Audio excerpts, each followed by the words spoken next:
Hola, un gusto poder estar nuevamente aquí en la segunda charla del ciclo de conversación sobre derechos humanos, dignidades. Es un esfuerzo muy importante el que está realizando la Fundación Mario Benedetti para que se dé esta posibilidad, y por lo tanto la comunidad de derechos humanos tiene tanto de Uruguay como de América Latina, tiene que sentirse complacida en ese sentido, sobre todo por la necesidad de generar este tipo de instancias que sin duda no son reiterativas, sino que suman para poder seguir reflexionando sobre la temática de derechos humanos en clave contemporánea, y sobre todo no eludir nuestra responsabilidad en este tiempo que estamos viviendo. Así que bueno, agradecerles nuevamente. Hoy tuvimos la oportunidad de que en el primer encuentro, ¿Dónde carajos queda el buen amor?, hablamos sobre las violencias y las desapariciones forzadas como un crimen de lesa humanidad que ha atravesado a nuestros territorios, no solamente en momentos donde se gestaron dictaduras cívico-militares, sino también durante las democracias frágiles que tenemos en nuestro continente, y que fue algo que quedó de manifiesto con las palabras de los compañeros del Movimiento Nacional por los Desaparecidos en México, y también por la caravana del movimiento migrante que acompaña a las mujeres madres de migrantes desaparecidos. Y algo que fue reiterativo en esa conversación y que entendemos que es fundamental cuando analizamos otras temáticas de derechos humanos, es poner de relieve lo importante que es en nuestras comunidades, sobre todo en el caso de las reflexiones que hacían las y los compañeros del movimiento migrante, la protección efectiva de los derechos sociales y particularmente el derecho a la vivienda. Así que la segunda charla que vamos a tener justamente tiene que ver con la necesidad de poner en el centro de los debates nacionales en el continente la lucha por la tierra, por el suelo, y de alguna manera vamos a contar con las valiosas intervenciones de dos referentes fundamentales en esta lucha. Por un lado, de FUBAN, que sin duda ha sido reconocido como el movimiento más importante en Uruguay sobre el tema del hábitat y la vivienda, que recientemente ganó precisamente un premio vinculado al trabajo que han realizado, no solamente a nivel de Uruguay, sino también a nivel de la región. Y contamos con Gustavo González, secretario general de FUBAN, así que es un placer tenerte, Gustavo, para este ciclo de charlas. Y también contamos con la participación de Vanessa Rodríguez, una militante del movimiento de Moradia en Brasil, también un movimiento que de alguna manera ha sido fundamental en un contexto donde bueno, en Brasil se vive una tecnología de muerte al servicio de los intereses más rancios del gran capital, y por lo tanto, bueno, también el movimiento y la resistencia que están impulsando nuestras compañeras y compañeros en Brasil, bueno, tiene que darnos una gran lección también a nuestros países, porque nadie está exento de sufrir la barbaridad que implica tener líderes políticos como Bolsonaro. Así que bueno, nuevamente gracias, y ahora le doy la palabra a Andrés Olivetti, que es integrante de la Fundación Mario Benedetti, y bueno, son, digamos, anfitriones de esta conversación, y está buenísimo que puedan hacer algunos comentarios sobre esto antes de darle la palabra a Gustavo y a Ivaniza. La Fundación tiene en el tema de los derechos humanos uno de sus centros, como bien señalaba Valeria, y sin duda el tema de la vivienda es un tema centralísimo en este campo, y el absurdo que tiene nuestro sistema, donde miles de casas están vacías y miles de gente que necesitamos casas no la tenemos. La búsqueda de soluciones desde abajo en forma colectiva es fundamental, y la necesidad de estar atentos a esas enormes contradicciones que el sistema nos pone. Somos conscientes de que tenemos que abordarlos, y queremos saludar a Gustavo, saludar a Valeria, saludar a la compañera del Brasil para el desarrollo de este tema en este momento y el compromiso para pelear en ese sentido, en el sentido de resolver este tema que sistemáticamente postergado y tan fuertemente presente. Gracias por participar. Muchas gracias, Andrés. Y bueno, y ahora le doy la palabra a Gustavo González, de FUBA. Bueno, buenas tardes para todas y todos. Un gusto participar en esta actividad impulsada por la Fundación Mario Benedetti. También verlos a ustedes, Andrés, un viejo compañero, Valeria, una luchadora incansable también, y ni que hablar de Vanessa, que nos conocimos cuando éramos muy jóvenes y ya peleábamos por la vivienda en el continente. Bueno, para hablar del tema enfocado como derecho humano, lo primero que tenemos que plantear es que en el sistema imperante, en el sistema capitalista, el derecho a la vivienda está vedado para la inmensa mayoría de la población mundial. Y esto tiene que ver con cómo está concebida la vivienda en el sistema, como una mercancía más, como un valor de cambio. Entonces ahí se ven imposibilitados de acceder a satisfacer el derecho a la vivienda aquellas familias más modestas y con recursos mínimos de gran parte de la población mundial.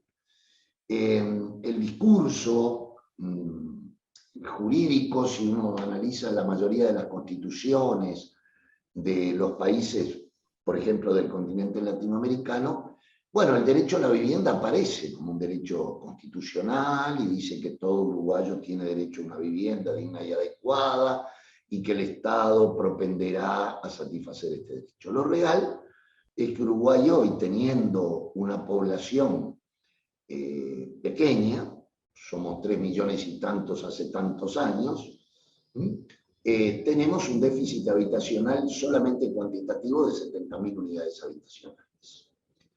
Situaciones desgarradoras para miles de familias, por ejemplo, toda la población que se calcula en 180.000 personas aproximadamente que están viviendo en asentamientos irregulares que se producen fundamentalmente en nuestro país a mediados de los 80, principios de los 90, como una respuesta de la gente a poder resolver el problema. Luego nos faltan los congresos magnánimos de algunos urbanistas que siempre posan a favor del establishment, donde se plantea que, bueno, todos los problemas que acarrea la búsqueda del suelo con ocupaciones, medidas de lucha de la gente, etc.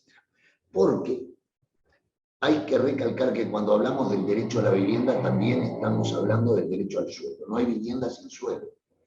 Y el derecho al suelo, que no lo tenemos como uruguayos, lo tenemos como terrícolas, es lo que está vedado por la gran segregación espacial de nuestras ciudades, producto de que la tierra es un bien inelástico, es el que hay, y está en pocas manos. Existe el latifundio urbano, la izquierda nacional e internacional ha hablado mucho de reforma agraria, pero muy poco de reforma urbana, y lo que es peor, han hablado mucho de reforma agraria, pero ya la han dejado muchos sectores en el olvido. Bueno, pero entonces, el derecho humano a la vivienda está ligado al derecho al suelo.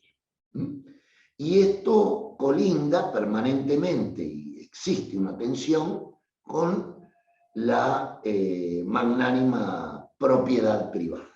Es decir, el sistema defiende ante todas las cosas y ante todos los derechos humanos la propiedad privada. Pisotea los derechos humanos. Entonces, en ese marco es que el derecho a la vivienda se transforma en un derecho humano que se lucha por suelo y por vivienda. Los déficits habitacionales en todos los países de la región, fundamentalmente a partir de las recetas del Consenso de Washington, han aumentado. Es decir, por más programas que inventen, y este invento lo han hecho no solamente la derecha, también los gobiernos progresistas, no afectando a quien hay que afectar, que es al capital, porque no se puede pensar en satisfacer un derecho humano como la vivienda, que es macro, es de miles, sin afectar al capital. Entonces, en el mejor de los casos, si no alcanza, se tienen partidas presupuestarias, pero no fondos nacionales de vivienda que contemplen el derecho al suelo y el derecho a la vivienda. Para que ustedes tengan una idea, nosotros hemos planteado en este último periodo que se afectara un 0,1 al impuesto al patrimonio de las grandes fortunas. 0,1, que es, como yo siempre digo, una hormiga en el cuerpo de un elefante. Eso, para Uruguay, daría unos 160, 170 millones de dólares por año para la vivienda. Sin embargo, nadie levantó la mano y dijo, nosotros estamos de acuerdo con esto, vamos a impulsar un proyecto de ley que afecte al impuesto al patrimonio. Y se los hemos presentado a todas las bancadas, por supuesto, a las autoridades nacionales. Entonces, es en este marco la imposibilidad de resolver el problema de la vivienda. Creer que la gente no va a seguir ocupando tierra, no va a seguir tomando medidas, es una ilusión, por más que se la reprima, ¿cierto? Porque en algún lugar la gente tiene que vivir. El aumento de gente en situación de calle en el país es realmente importante. Las últimas cifras dicen que ha aumentado en los últimos 6 meses un 30% aproximadamente la gente que está en situación de calle, con todos otros componentes del problema que hacen esa realidad, y sin embargo la sociedad pasa por su lado, lamentablemente, en forma indiferente, y no se toman medidas desde el gobierno para resolver la problemática de la vivienda. La vivienda es una mercancía, como tal se toma. Por ejemplo, el Estado uruguayo en el 2020 exoneró al capital de la industria de la construcción para realizar viviendas que están entre 100.000 y 130.000 dólares, les hemos exonerado a la industria de la construcción 70 millones de dólares solamente en un año. Es decir, que obviamente que quienes están en el déficit habitacional no pueden llegar a una vivienda de 100 y 120.000 dólares. Por otra parte, algo que hay que analizar es que los últimos cracks del sistema capitalista, tanto en Estados Unidos como en España, por ejemplo, por nombrar algunos casos, se han dado a través de burbujas inmobiliarias y problemas con los famosos desahucios, como dicen los españoles, lo que ha producido un crack a nivel de todo el sistema. El sistema desde el 2008 no sale de su crisis, como dice Harvey, es un efecto mariposa, se va posando en distintos países la crisis. Y bueno, el componente de la mala resolución del problema habitacional también tiene que ver con estas crisis. ¿Qué hay que hacer frente a ello? Bueno, frente a ello no queda otra que fortalecer a las organizaciones del campo popular en la lucha por la vivienda, y hay que tender a que la búsqueda de respuestas del campo popular sean mayoritariamente colectivas, porque de eso se trata, de unificar criterios para dar la lucha. El movimiento popular latinoamericano de vivienda está muy fraccionado lamentablemente. Hay que tender puentes para unificar muchas de las peleas que hay que dar, sobre todo en el panorama que no solamente está América Latina, sino el que se vive.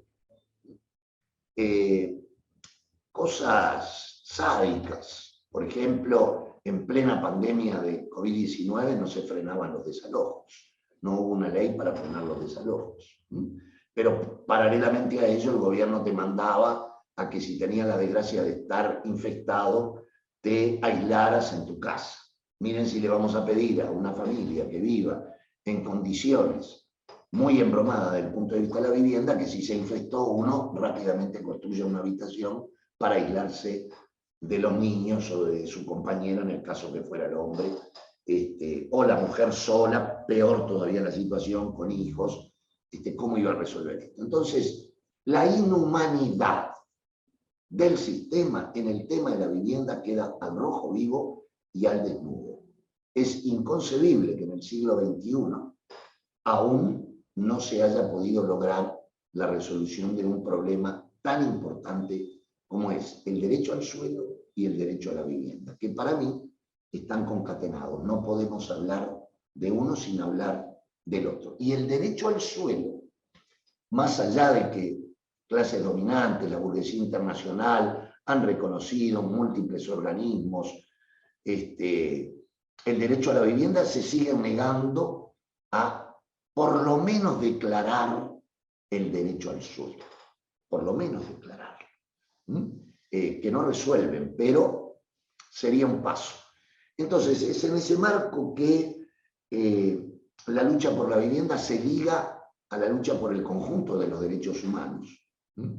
Por otra parte, en general, se coloca en la agenda el problema de la vivienda al margen del problema de la salud y del problema de la educación, como si fueran compartimentos estancos. Este es un error político.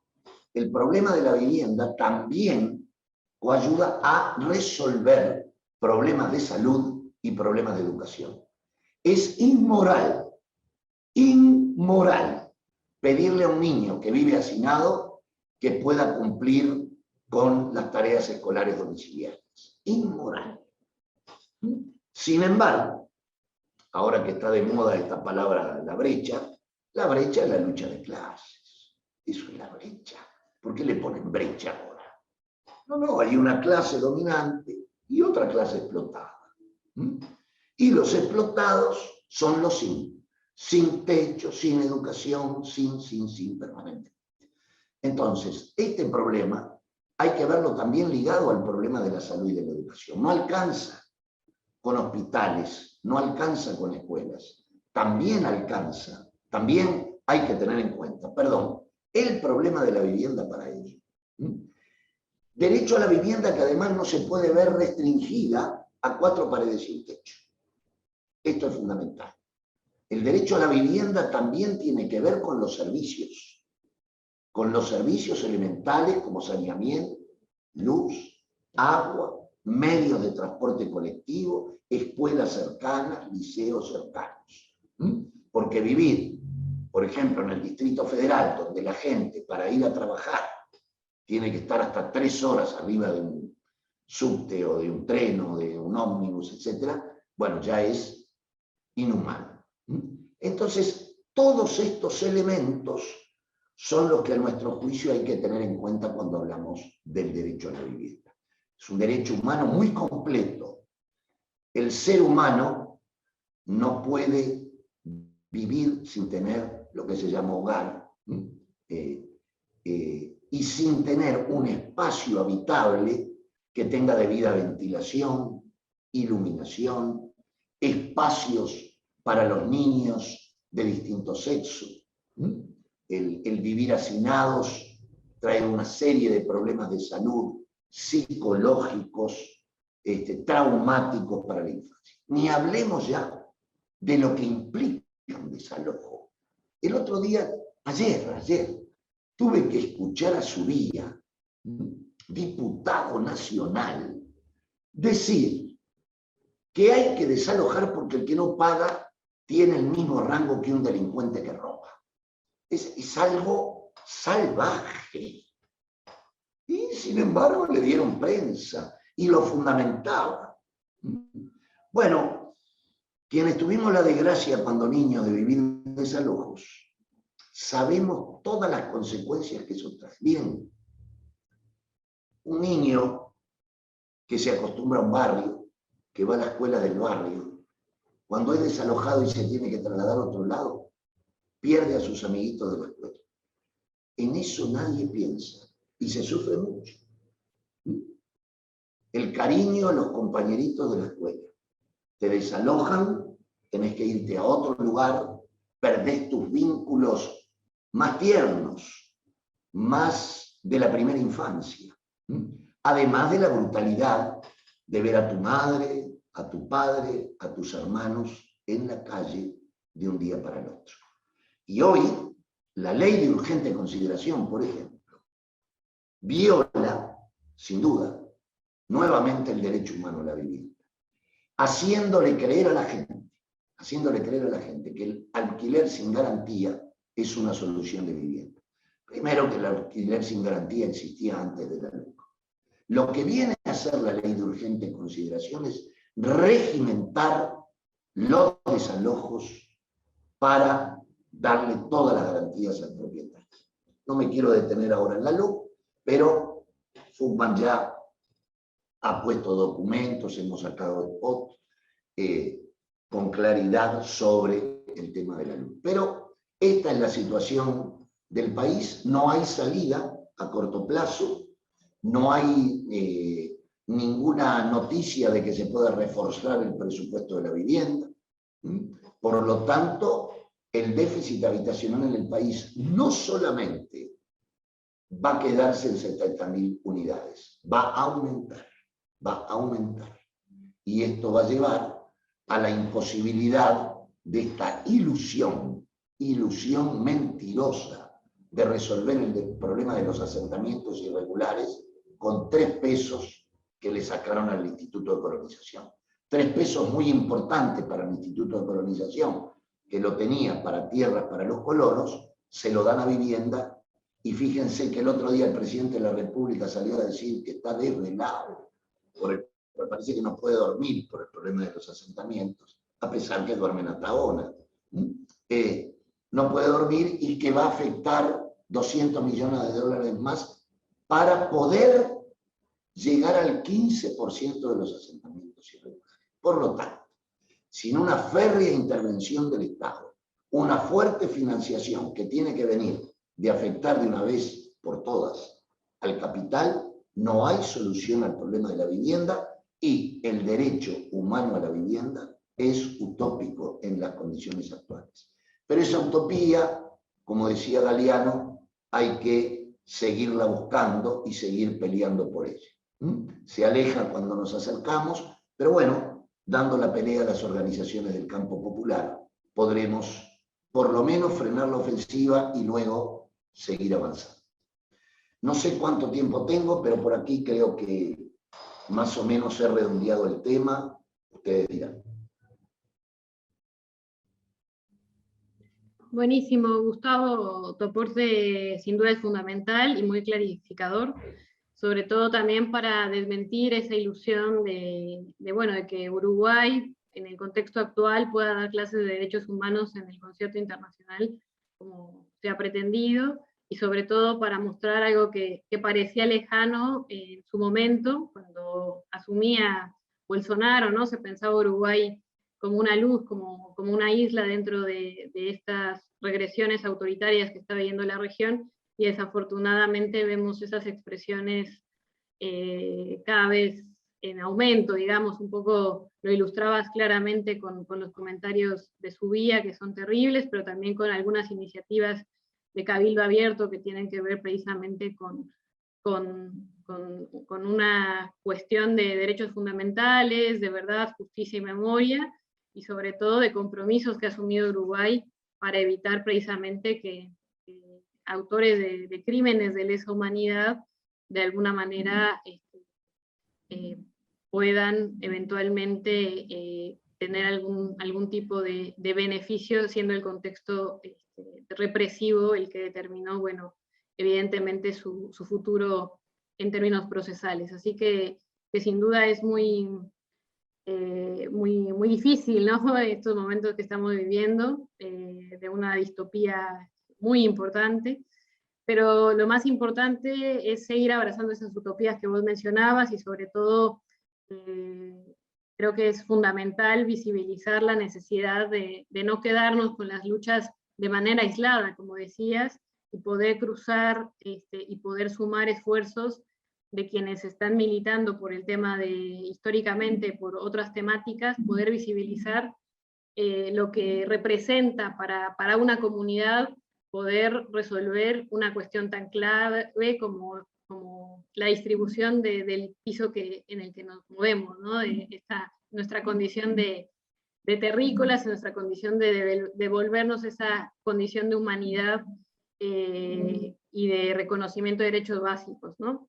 Y ahí, bueno, esa incoherencia que vos planteabas, ¿no? En una sociedad que ha declarado a la salud o a la educación como un servicio público, no exento obviamente de tensiones y de procesos y tendencias de mercantilización en varios países, pero en el caso concreto de la vivienda sería lógico que pudiera pensarse en esa clave, y sobre todo cuando FUGAN particularmente ha propuesto soluciones concretas, ¿no? No solamente planteando los problemas, sino generando modelos alternativos de ciudad y generando incluso propuestas en términos de redistribución de la riqueza, como es la afectación del impuesto al patrimonio. Entonces, ojalá bueno, es también un llamado de atención al resto de los movimientos sociales, a las izquierdas sociales sobre todo, para reconocer y valorar, bueno, la necesidad de aunar esfuerzos en torno a la lucha por el suelo, la tierra y la vivienda.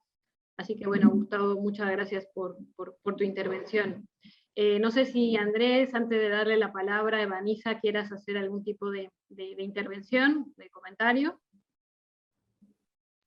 Saludar la exposición de Gustavo tan clara y que nos marca, nos ayuda a construir rumbos y compromisos. Gracias. Bueno, muchísimas gracias entonces.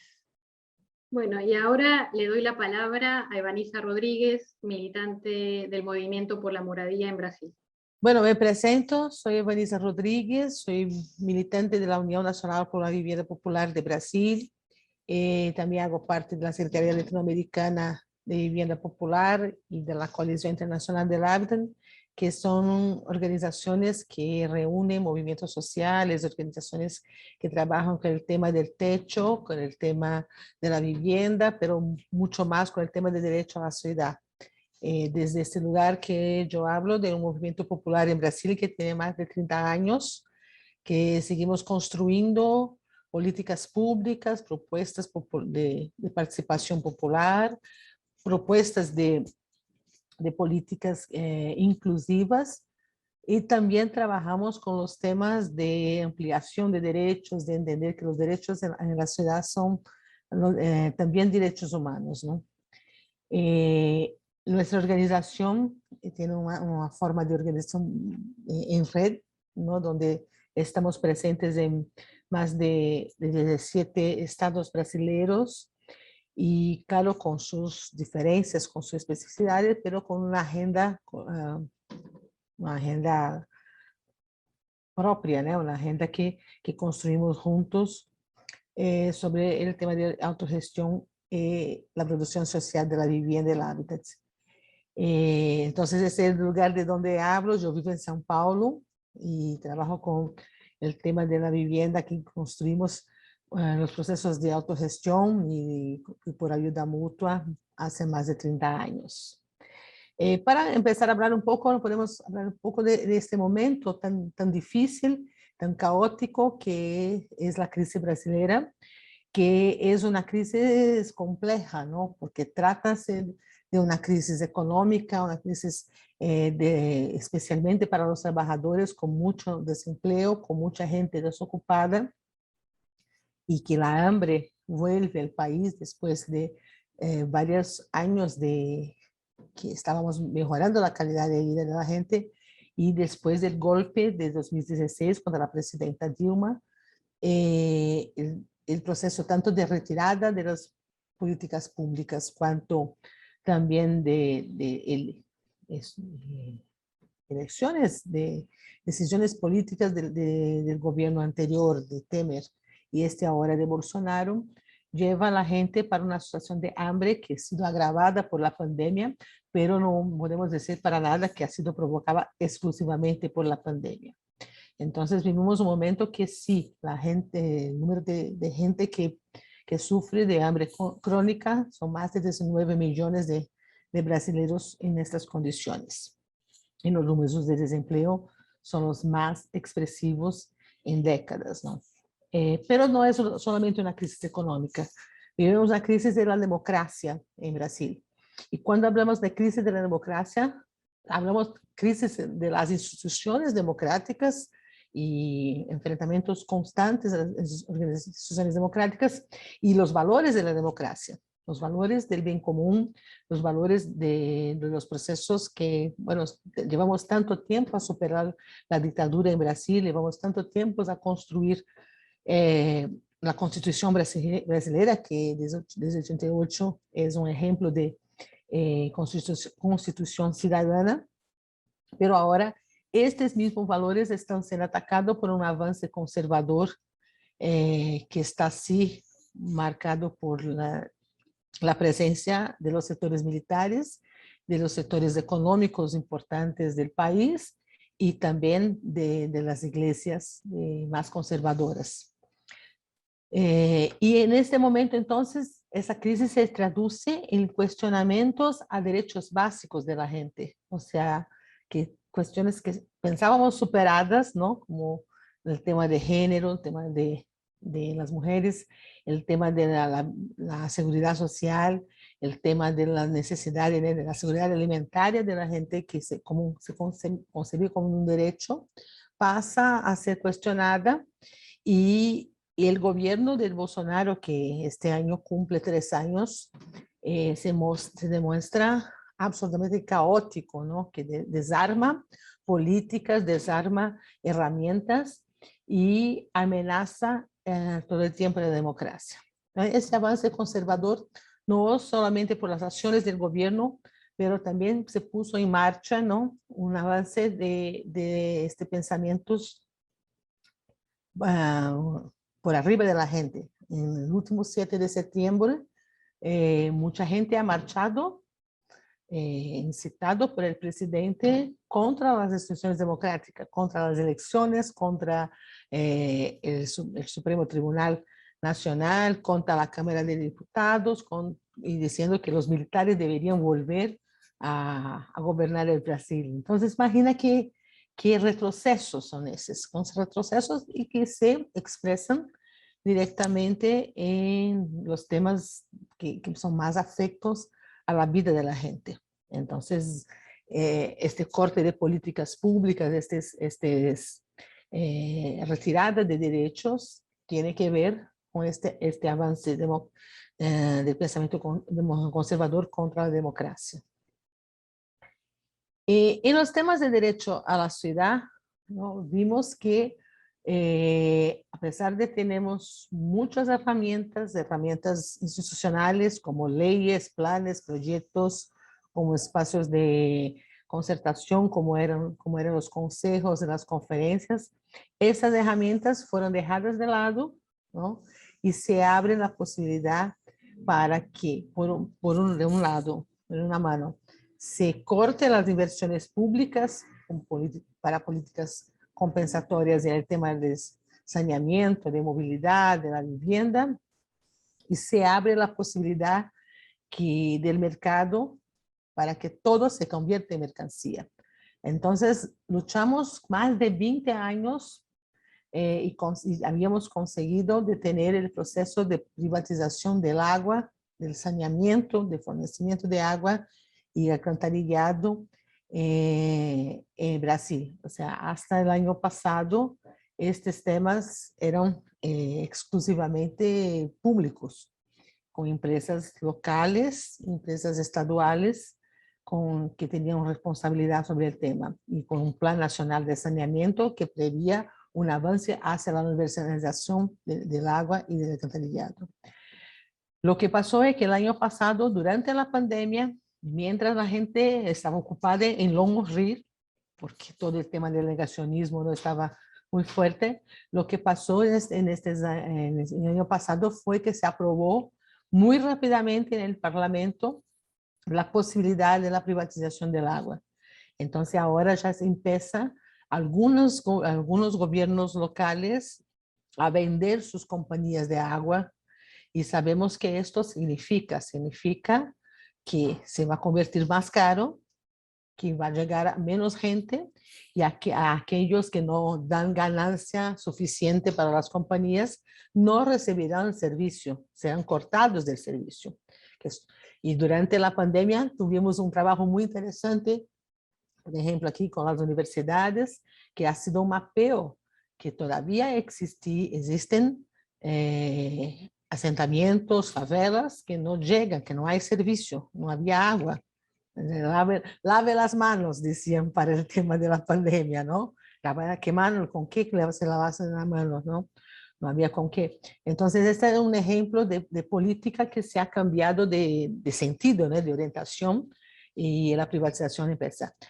Otra cosa también ha sido el tema de del uso del suelo. Y las grandes ciudades, por increíble que parezca, aunque estuviéramos en una crisis sanitaria y una crisis económica, los sectores privados de la construcción civil crecieron absurdamente en estos tiempos, ¿no? Y tomando espacio a los territorios populares, a los territorios que deberían ser para la gente y empujando a la gente hacia los afueras de la ciudad. Esto ha pasado en varios lugares del país, pero especialmente en las grandes ciudades. Recién ha salido un estudio que demuestra que los asentamientos informales, la cantidad de personas que ahí viven, más o menos, ha crecido, pero no tanto, pero se creció la mancha, ¿no? Porque se fue expulsando, se están expulsando de las ciudades.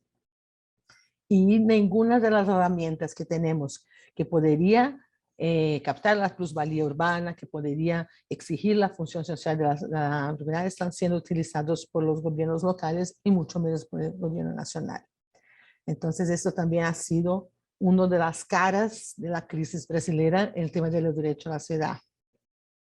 Y en la vivienda, que es lo nuestro, que es donde estamos ahí muy metidos.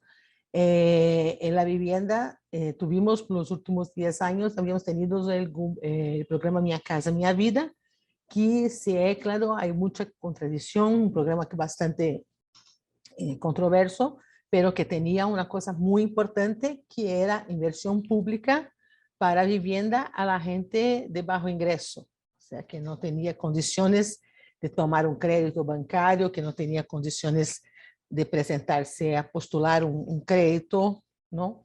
Y que el programa Mi Casa, Mi Vida pudo incluir a estas familias en producción de vivienda, tanto por sistemas convencionales, sistemas de empresas constructoras, pero también con las organizaciones sociales, con las cooperativas, los movimientos, tanto en el campo cuanto en la ciudad. Entonces, lo que hace después del golpe de 2016, que se recorta el presupuesto, se va disminuyendo las inversiones hasta que el gobierno Bolsonaro lo corta completamente y sustituye por un nuevo programa. Un programa que se llama Casa Verde Amarilla. Verde Amarilla por la bandera, por el tema del nacionalismo, por todo esto. Y esta Casa Verde Amarilla significa solamente crédito tradicional, con poquísimo subsidio, que excluye a más o menos 80% de las familias sin techo, las familias del déficit habitacional brasileño. Entonces no hay ninguna forma de acceder a una vivienda digna en este momento en las políticas del gobierno nacional de Brasil. Se cortó, primero se cortó el presupuesto, después se cortó el programa, y desde el año pasado, cuando se anunció esta Casa Verde Amarilla, ya no hay ninguna forma de acceder a vivienda para la gente de bajo ingreso. El gobierno había anunciado que iba a concentrarse en hacer regularización de la tenencia, de hacer en los asentamientos, ¿no? Que sería una cosa muy importante, porque además de construir vivienda, hay que pensar en mejoramiento, hay que pensar en urbanización, en regularización. Pero esto ha sido apenas un anuncio que no se concretizó. Y hasta un año y medio después no hay ninguna inversión en esto, ninguna reglamentación en esto. Entonces, la política nacional de vivienda para la gente de bajo ingreso se detuvo totalmente. Y esto dejó montones de grupos organizados del país, que son movimientos sociales, cooperativas, los movimientos Los Sin Tierra en el campo, nosotros en las ciudades, movimientos de pequeños productores, sin ningún tipo de posibilidad de seguir con su trabajo de organización de la gente para la vivienda, y pasamos entonces a nos defender, a resistir, ¿no? Mucho más un momento de resistencia para poder enfrentar a los recortes. Y muchos de nosotros estamos en medio del camino, así que hay muchos contratos no cumplidos, contratos que ya habían sido firmados antes y que no están cumplidos, que no hay presupuesto disponible, y entonces arrastran por años, ¿no? Llevan lo que debería ser en 2 años, llevan 4 o 5 años sin respuesta. Además, también un movimiento fuerte de persecución a los líderes de los movimientos sociales, sean por motivos formales, por motivos institucionales, y también por motivos claramente políticos, abiertamente políticos, lo que ha llevado incluso a algunos compañeros a cárcel, ya no están, gracias, pero que tuvieron que defenderse, ¿no? Y que los acusaban básicamente de organizarse, los acusaban básicamente de decir que no podían, que, por ejemplo, organizar una toma de un terreno vacío, que no cumple su función social, todo esto se llama en la ley brasileña formación de cuadrilla, de bandilla, ¿no?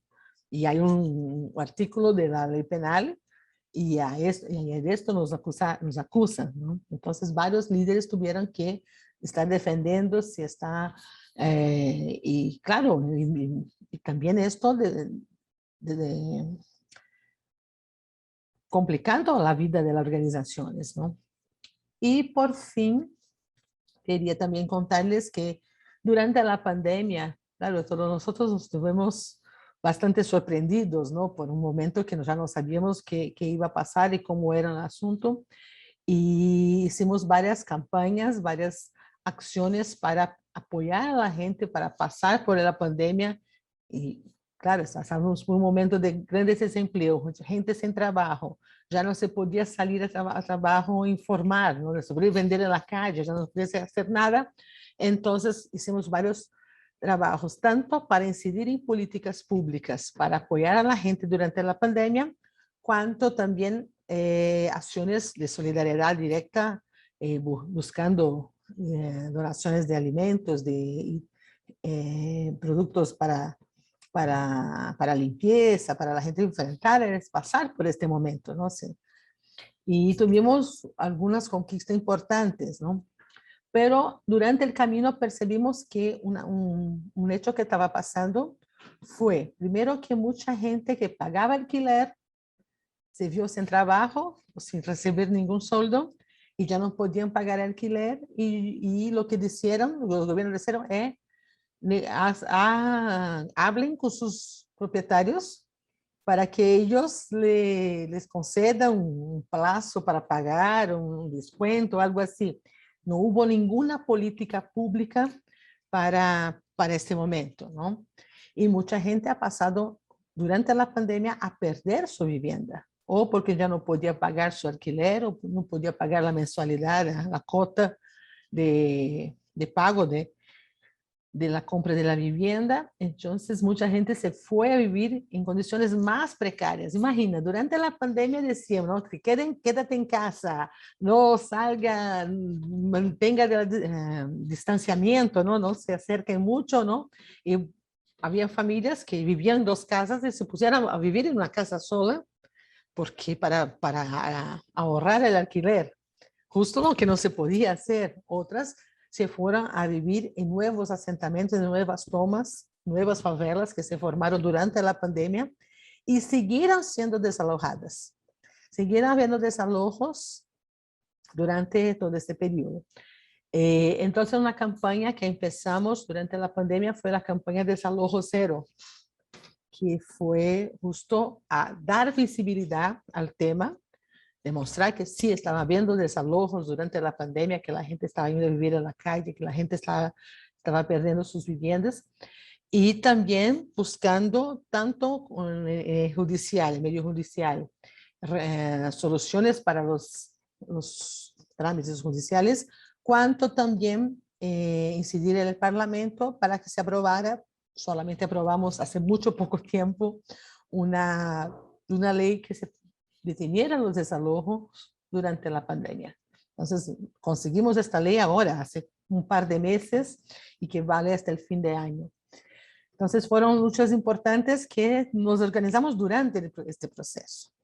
Y lo último que quería contarles fue que también la reflexión que hicimos en los últimos 3 años fue que no podíamos solamente quedarnos en la resistencia.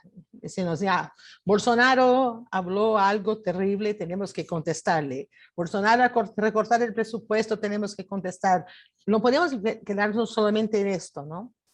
Entonces, especialmente la Unión Nacional de Vivienda, nosotros propusimos un proyecto de ley que veníamos hace años discutiendo y construyendo, ¿no? Y propusimos al Parlamento un proyecto de ley para la producción de la vivienda por autogestión, para que ya no nos quedáramos tan vulnerables cuanto estuvimos en estos años todos, donde los gobiernos de turno decidían si hacían programas o no hacían programas, si esto estaba bien o si no estaba bien, y siempre estamos teniendo que contestar en la justicia, en los órganos de control, sobre las prácticas autogestionarias. Entonces, el último 5 de octubre, durante la celebración del Día Mundial del Hábitat, presentamos al Parlamento brasileño una propuesta de ley como organización social, que es una forma que nos permite la Constitución,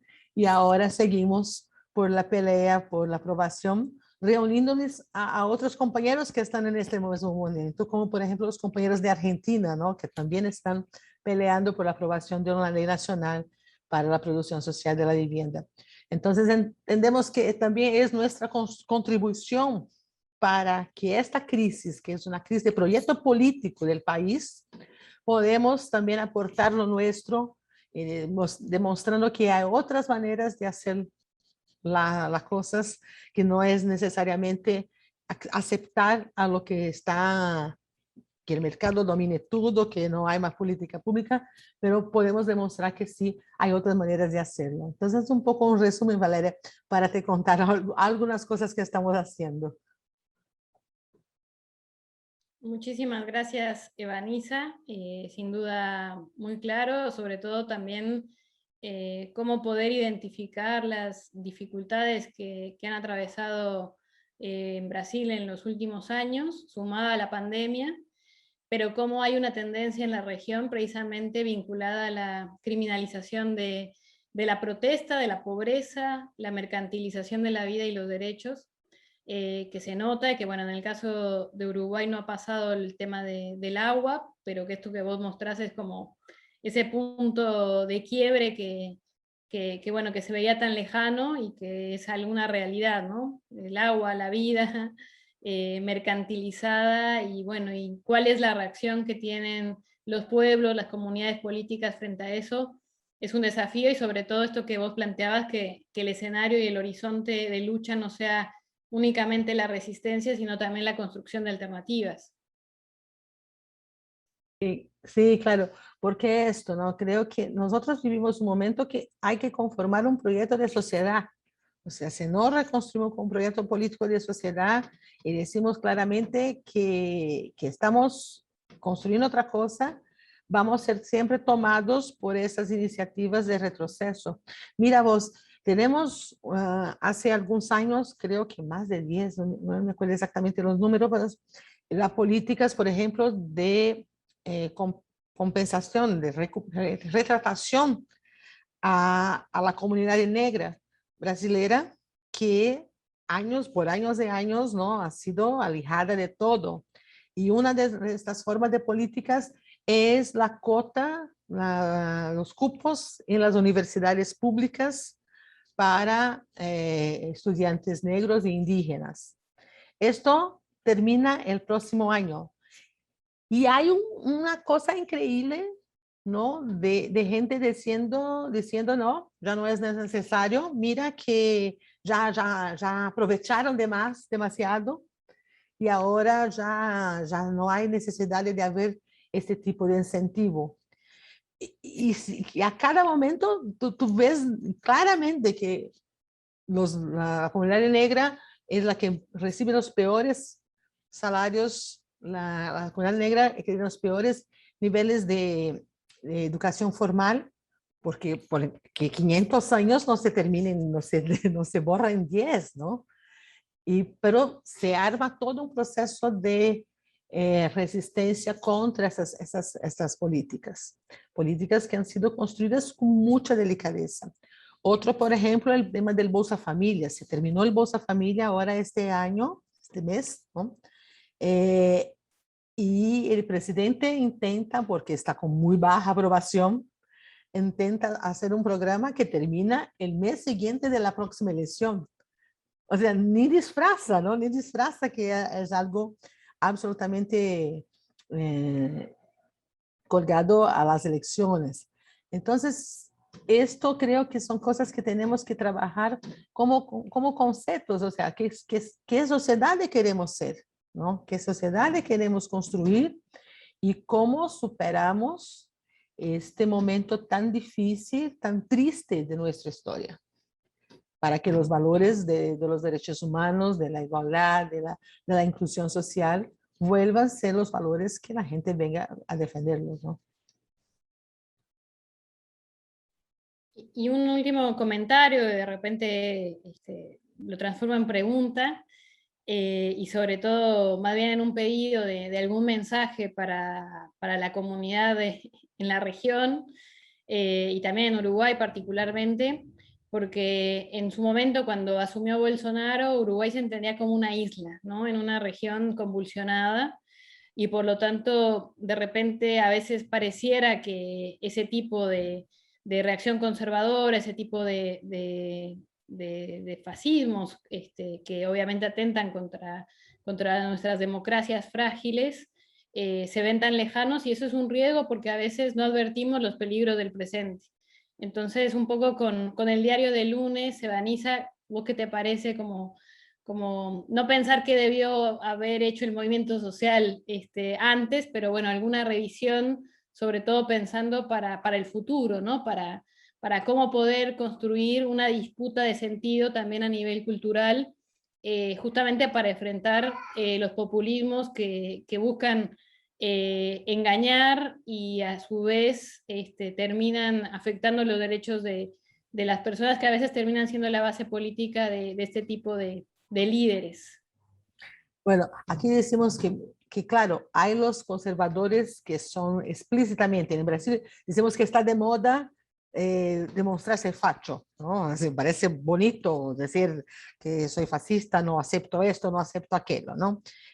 Pero hay también los que defienden exclusivamente el mercado y que son los fachos que pasan perfume, que no están tan horribles, no hablan tan feo, ¿no? Pero defiende igual la exclusión, no la exclusión de la manera violenta, pero por el mecanismo de mercado, que todo se convierte en negocio, todo se convierte en inversiones privadas, ¿no? Y que el Estado está ahí para servir a estos señores que siempre, desde siempre, estuvieron en el mando, ¿no? Entonces, claro, hay que distinguir esta muy delicada, ¿no?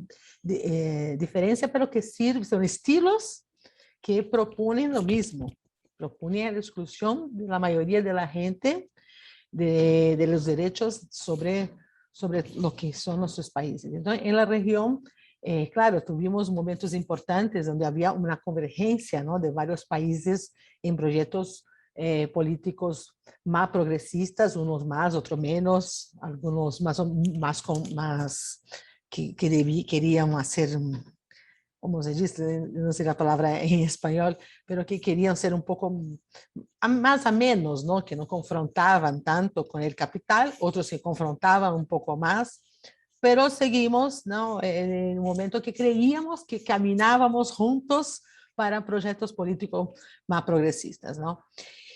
Y las distintas derrotas que tuvimos, unas más violentas, otras democráticas, ¿no? Democráticas en el sentido que ha sido por las elecciones,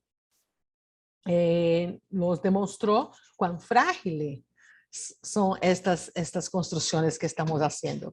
Y que esto se puede cambiar, sea por un golpe, como por ejemplo hubo en Bolivia, o se intentó hacer en Venezuela, pero también se puede derrumbar con elecciones supuestamente democráticas, supuestamente. Entonces estamos hablando mucho más de que formas, pero estamos hablando de proyectos políticos que queremos construir en conjunto. Y claro que para nosotros, ¿no? Mirar a un país vecino, ¿no? Y ver que es posible construir de otra manera es importante. Y cuando vemos, por ejemplo, lo que pasa en Uruguay, que intentan impulsar una agenda conservadora, una agenda neoliberal, mucho más decir, ¿no? Una agenda neoliberal de mercado puro, mercado en la vena, ¿no? Destruyendo políticas y procesos de tan largo tiempo y que creíamos mucho más sólidas, nos percibimos que tenemos que abrir los ojos mucho más, ¿no? Que tenemos que estar mucho más atentos. En Brasil, hoy, claro, la defensa de la democracia, y aquí se habla, vamos a hacer una frente amplia, ¿no? Una frente amplia para derrotar el fascismo. Sí, pero la frente hay que ser amplia, pero no tan amplia, que se ponga en la misma canastra, ¿no? Lo que defienden, que solamente la salida es por el mercado y por estar alineado a los países del norte, por ejemplo, como se dice acá. Entonces, creo que hay una agenda que hay que construir conjuntamente, no es una agenda de Brasil o una agenda de Uruguay o de Argentina, pero es una agenda que es común. Y por eso que nuestras organizaciones, que cuando nos reunimos, cuando tenemos espacios de intercambio, ¿no? Nos alimentan de experiencias, de proyectos y de sueños comunes, ¿no?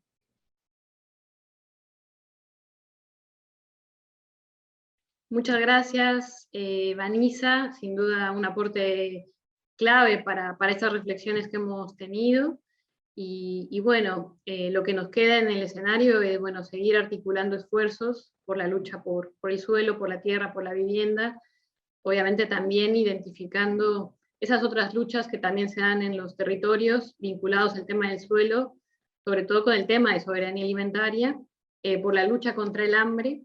Y bueno, y justamente vamos a tener nuestra siguiente charla, tiene que ver con el tema, vamos a contar con perspectivas muy, muy importantes de la región para iluminar también aquellas luchas que se están forjando en nuestros territorios por evitar que a través de industrias tóxicas que matan, que aniquilan, que contaminan la comida que llega a nuestro plato y que sin duda tenemos que seguir generando mecanismos para poder generar condiciones para que nuestro acceso a la alimentación también sea adecuada y por lo tanto podamos generar nuevos paradigmas en torno al derecho a la alimentación, considerando las luchas que han sido impulsadas sobre todo por el movimiento organizado de campesinas y campesinos que pusieron sobre la mesa